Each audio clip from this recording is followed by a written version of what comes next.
Hi everyone, welcome to my first book review for the series Yoga Teacher Reviews Books.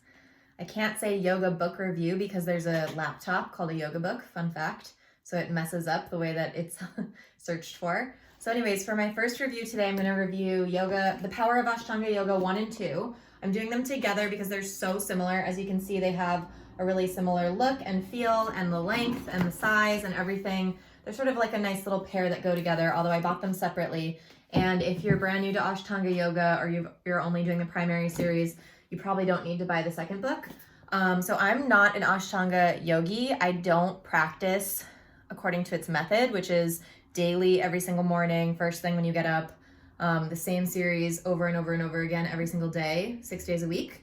I do not do that. However, I bought these books when I was practicing Ashtanga Yoga, the primary series, and part of the, just the beginning of the intermediate series.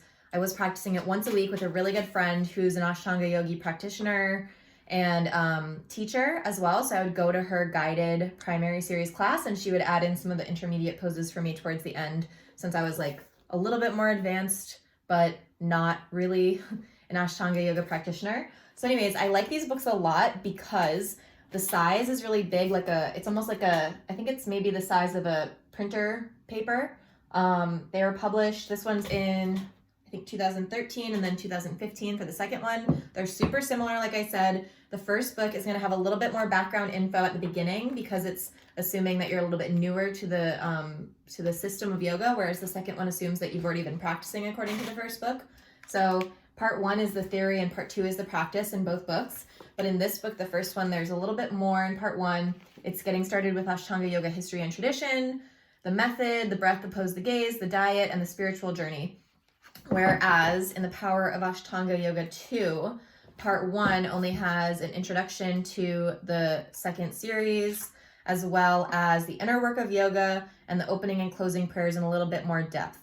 So something else I really like about these books is that there are black and white photographs, so there's no like weird glossy pages. So the book is really just very like uniform across the board, black and white, lots of space to make notes or highlight things or, like add in your own kind of notes or questions. I really like that a lot. It's almost like a school book in that way to me.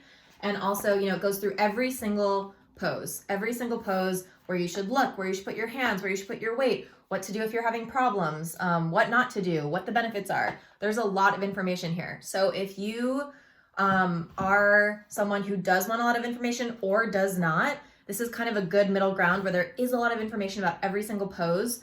But also, if you just kind of want more of the basics, but you need a reference guide, this is still good because there are appendices in the end of both with not only the complete series just shown in picture, which I think is really helpful. So this is at the end of each book. So with the name and just how it looks in order that it's supposed to be practiced. But there's also an appendix with the vinyasa count, which you'll understand if you practice Ashtanga Yoga.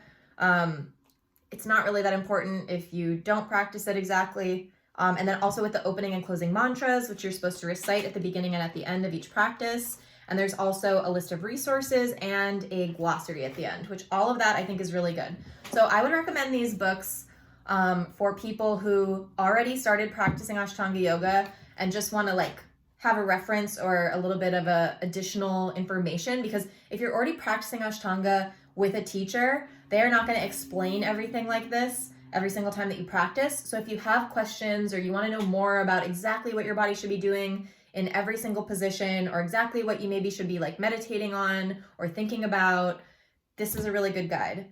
As a yoga teacher, I think this is a really good resource to have because Ashtanga Yoga is the basis of pretty much all of what today we call Vinyasa Yoga, which is movement with the breath and a lot of the Vinyasa that I've explained in some of my past videos, which is high to low, push-up, up dog and down dog, or jumping forward. All of that has its roots in Ashtanga Yoga. So I think that for teachers, even if you're not going to teach Ashtanga Yoga, because if you are, you need to be really specialized. These books is not enough to learn how to teach Ashtanga Yoga, but I think that these are a really good start to just understand a little bit more where our modern practices come from. And by the way, the author, Kino MacGregor, she is one of the first people who is a really serious traditional yoga practitioners practitioner who also went on social media and who also shares sort of like the ancient wisdom on social media. She was sort of like the first person to do that and the first person to blow up from doing that. So she's really famous on Instagram and online.